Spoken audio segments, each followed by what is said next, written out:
It's Tom Llewellyn with Civil on Twitter for a couple of minutes. Hey, you know, there's a point where you just get to, and I hate this word, but stupid or incompetent or fatuous or I don't know. Let's call it political thinking instead of reasonable thinking or rational thinking or common sense. And it's like I look at the last two presidents. Actually, I look at the last four presidents, and they've all been failures in one way or another. And there's two things you have to do as a leader. One, as an executive, you have to come with a strategy that kind of brings everybody onto the same team, right?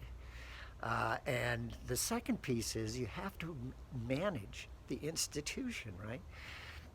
To better and better and better and more effectiveness or efficiencies or meeting some set of standards to excellence, right?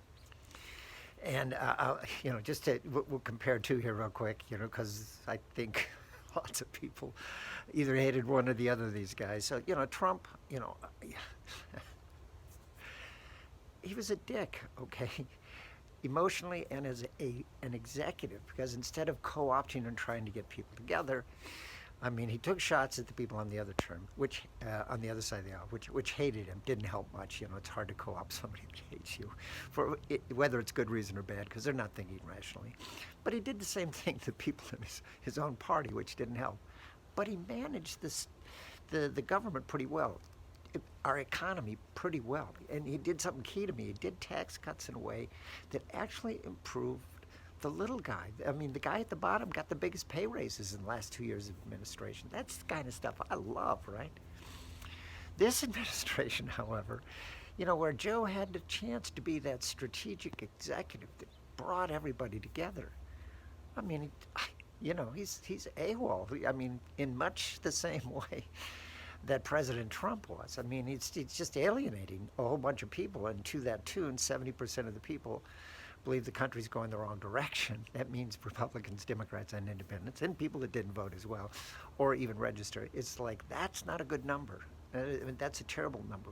Worse, the management of the government itself. I mean, we have a train wreck in the border, where that it was going a little better. You're supposed to make it a little better when you come in and do stuff, and he's made that worse. Afghanistan, whatever, and all these spending bills. I got to tell you, the infrastructure stuff, we should take the federal government out of the equation. Just move all the money back to the states. Let them do what they're meant. We don't need these guys to control. They screwed it up for the last 30 years. They don't deserve that. But these new things, it's like,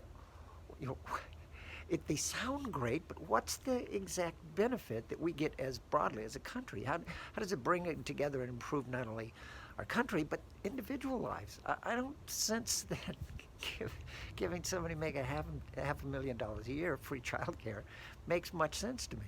I mean, it doesn't make any sense. I don't believe getting tax credits to really rich people to buy electric cars or solar panels that the rest of us can't afford, and we're paying the tax credits out of our taxes. It makes no sense.